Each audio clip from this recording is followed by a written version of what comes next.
여기에는 오일팬에 고여있는 부분이 있죠. 드레인을 시키거나요, 석션을 시키는 경우가 있어요.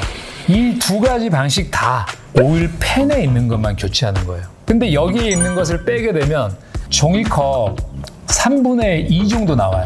근데 정말 교체해야 될 오일들은 여기 있는 오일들이거든요.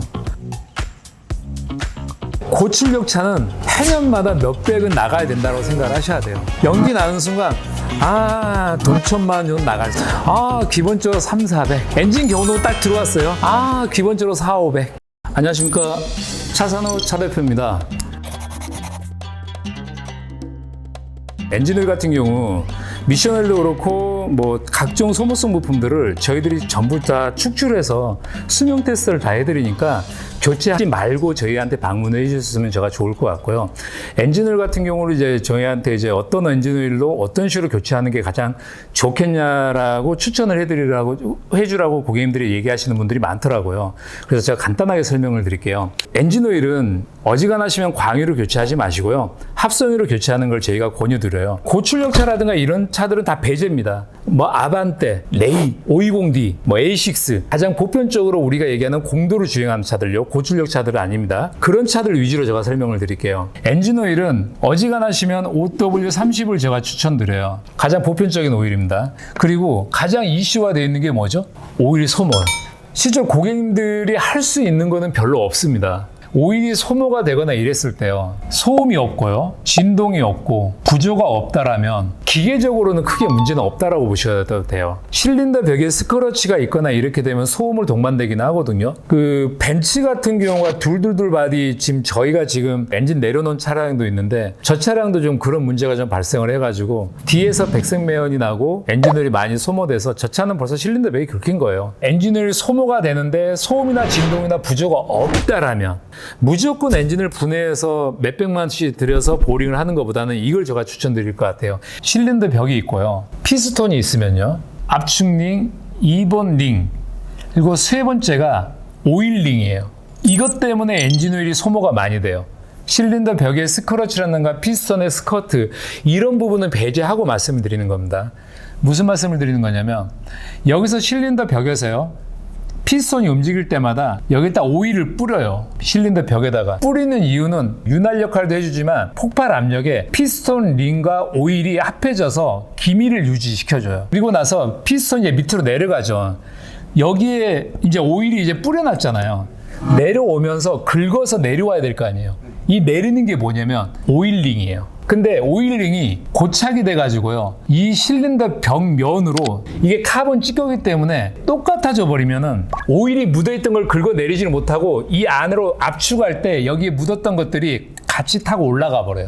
할 수 있는 방법이 뭐가 있냐면, 소비자분들이 이건 알고만 계셨다가 예방정비 차원에서 해주시는 게 좋아요. 이걸 풀어줘야 돼요. 푸는 방식이 점화 플러그가 여기가 연소실 안으로 들어와 있는데 이 플러그를 빼고 여기다 크린 액을 넣어놓고 플러그를 잠궈요. 그럼 이 틈으로 내리고 와서 이 오일링까지 가요. 그럼 여기에 있는 카본 찌꺼기를 어느 정도 제거를 하게 되면 이게 다시 튀어나와요. 유튜브 광고 가끔 나오는 거. 네. 저는 클리닝에는 뭐 액체 광고하는 거 있잖아요. 네. 그런 게 그럼 효과가 있는 건가요? 그거는 이 상부만요. 연소실 안에만요. 어느 정도 효과는 있습니다. 유튜브에서도 저도 여러 번 봤는데 효과는 있어요. 근데 이 상부예요. 근데 여기하고는 상관없습니다. 그래서 이 부분은 물리적으로 해야 돼요. 제가 예전에 영도 플러싱이라는 걸 했었거든요. 거기에서 아무튼 액을 넣어서 이런 식으로 풀어주게 되면은 그래도 이걸로 인해서 오일 소모되는 거는 어느 정도 고객님들이 잡을 수 있을 거예요. 그 한 15만 킬로 넘은 차들은요, 효과가 분명히 있긴 있어요. 진짜 엔진이 나가가지고 소모되는 거는 그거는 방법 없습니다. 엔진 보리해야 돼요. 그건 따로 방법이 없어요. 그리고 교체 주기요, 1년에 2만 킬로 이상요. 이분들은 15,000킬로 정도에 교체하셔도 돼요. 근데 1년에 10,000 킬로 정도밖에 못 타시는 분들은 그냥 1년에 한 번씩 교체하시는 게 좋으세요. 10,000 킬로 이하 타시는 분들도 이분들은 1년에 한 번 이렇게 교체하시는 걸 추천드려요. 이제 교체하는 방식을 말씀드릴게요. 교체하는 방식은 맨 처음에 중고차 구입하셨으면요, 이 전차주분이 언제 교체했는지 모르기 때문에요, 저희들이 수명 테스트를 해드리면 이렇게 교체하셨으면 좋겠어요. 맨 처음에만요, 플러싱 플러스 잔유 제거 이렇게 하는 걸 추천드려요. 비용도 얼마 들어가지 않아요. 근데 잔유 제거할 때 장비가 조금 필요하죠. 이걸 추천드리고 이렇게 이건 매번 할 필요는 없어요.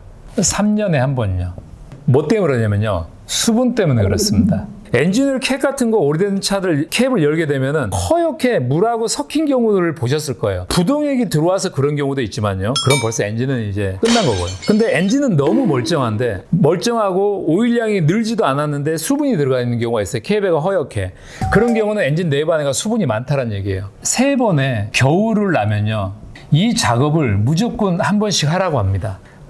처음에 중고차 사셨으면 그 전 차주분께서 어떻게 교체하는지 모르니까 처음 교체는 이렇게 한번 하시고요. 그러고 나서 3년에 한 번씩 수분 때문에. 이거 빼주는 거는, 엔진오일을 100% 교체하는 것도 있지만 저는 수분을 빼줘야 된다고 생각을 해요. 그래서 플러싱하고 잔유 제거하라고 권유드려요. 엔진오일을 교체할 때 대부분 보면요. 헤드가 있고요. 블록이 있습니다. 그리고 엔진오일 팬이 있어요. 대부분의 교체하는 게 여기에는 오일팬에 고여있는 부분이 있죠. 드레인을 시키거나요. 오일 게이지 같은 거로 석션기를 넣어서 석션을 시키는 경우가 있어요. 이 2가지 방식 다 오일팬에 있는 것만 교체하는 거예요. 여기에 있는 오일들은 안 나와요. 이 오일팬에 있는 것만 교체가 되는 거예요. 근데 여기에 있는 것을 빼게 되면 종이컵 3분의 2 정도 나와요. 적은 양이 아니죠. 그 정도 오일이 안 나와요. 근데 정말 교체해야 될 오일들은 여기 있는 오일들이거든요. 차이가 제가 설명해 드릴게요.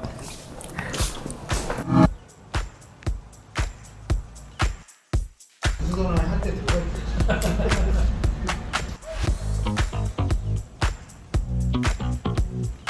7만 얼마밖에 안 탔어요.